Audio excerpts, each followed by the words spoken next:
Hi guys, Michelle with Time Krafts and Craftables Vinyl. I wanted to come and show you quick how to make some stickers using your Cricut. First, we're going to start with the image that we want to upload.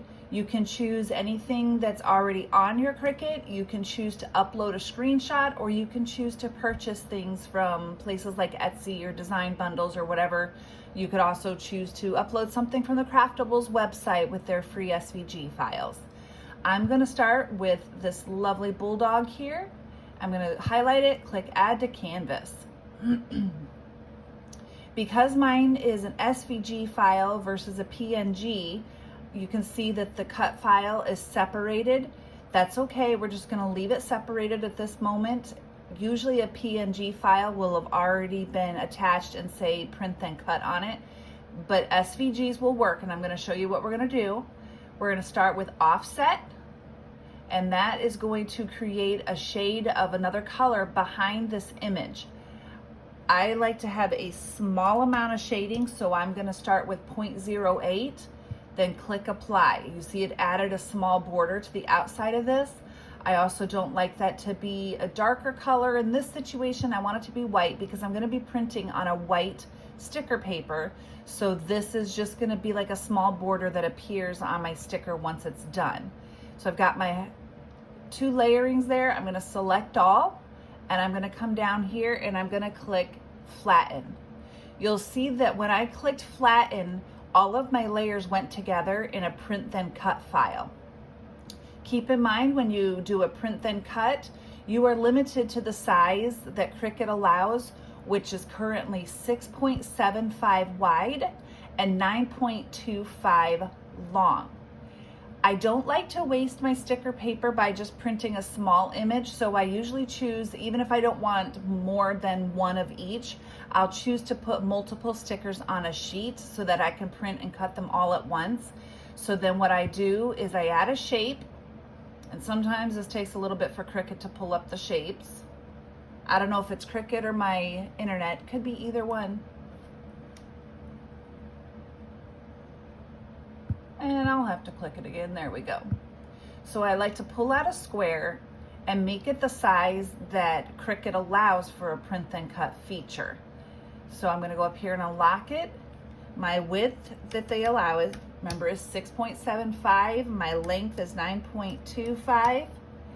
And then I'm going to switch that here in the basic cut to guide. That way it stays in the background and I can do what I need to. So obviously this image is going to be too large. I'm going to send it to the back so it can stay out of my way. This is already too large unless I were to turn it.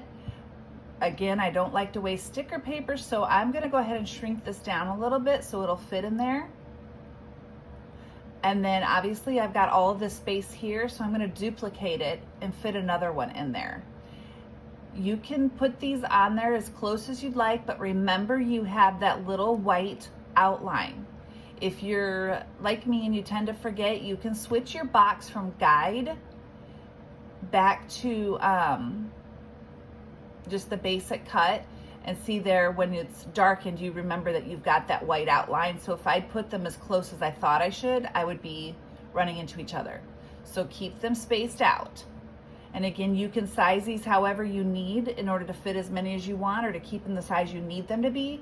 But I've still got the space down here. So me personally, I would go find a couple of other stickers that I wanted to make, and I would add them into this bottom space again, so that I don't waste any of that sticker paper.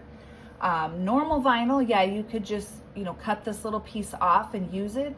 But on your printer, it's really hard to try to put in a little 2-inch piece of paper into your Cricut. So I recommend just filling the whole page to begin with. Then what you're going to do from there is, sorry about that, sometimes my mouse likes to grab things. I'm going to move this out of my way, and because I want these to stay put like that, I would highlight them and click attach. That way they stay there when I go to the cut screen, and I can delete that now and click make it. Now you see they've got the printer lines around here. If I had added other stickers, those lines would come down further so that I'm using that entire sheet as much as I can. From there, You check everything's okay and go ahead and click continue. Now it's going to ask if you would like to send it to your printer. Everybody's going to have a little bit of a different printer. They recommend that you always use the system dialog. I choose not to because on my specific printer, it doesn't do me any good. Most people would use this system dialog, and what that does is when you go ahead and click print one more time, your printer part is going to come forward. It just might be hiding behind. See here, here's my Epson printer with the details. Most people's printer right here is where you're going to tell it what kind of paper you're wanting it to use in your details, and you would want to use something like a matte photo paper, or if yours has a sticker paper option, whatever, you would choose that. Mine does not have, you know, any of those choices. I just get the two choices here. I make my choices on the actual printer itself, and I just have mine set on matte photo paper, and that's what tends to work best from my printer. I always use the Cricut's printable vinyl. As you can see here, it just looks like a piece of paper, but it's got the sticker background on it. That way you know what size to cut it, or what side to cut on. Just use that. From there, you're just going to go ahead and put it in your printer. You would click print, wait for it to print it, put it on your mat. After you put it on your mat, I like to use Craftables transparent vinyl. I know it looks like it's white, but this is actually transparent when it peels, and it just creates a nice overlay for your sticker, gives it a little bit of a shine, and gives it another waterproof layer. While the sticker material tends to be waterproof, it is not always scratch proof. So by putting that clear layer of vinyl over the top, it also keeps your stickers from getting scratched. I'm not going to go ahead and hit print on this one right now because I don't need to make any more of these stickers. However, I'll give you a quick shot of a couple that I've made already that'll give you an idea of how this works. So here's one I made. Obviously weeding that would have been a pain, so I chose to just make it into a sticker. I chose my green background and the gray front. Here's another one. And you'll notice on these, I gave it the nice white border. These ones, I didn't border them. I didn't want them to have the border. So it's up to you whether you choose to put the little white border or how much of a little white border you choose to put on them. You could even choose, you know, something like this, you could choose to have the border in the same color green if you just wanted the sticker to have a little bit of an outline, but you want it to be the same color. It's up to you. These are super easy. Super fun to make. And again, you get to choose your colors.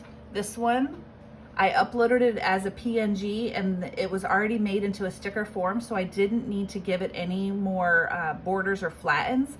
It just came this way. This one also came as a sticker that I purchased, a PNG file, but I chose to add that little bit of a yellow border on it to bring out the yellow in the sticker itself. So again, all of these are choices you get to make however you want to do it. I hope this helps, and if you have any questions, let me know.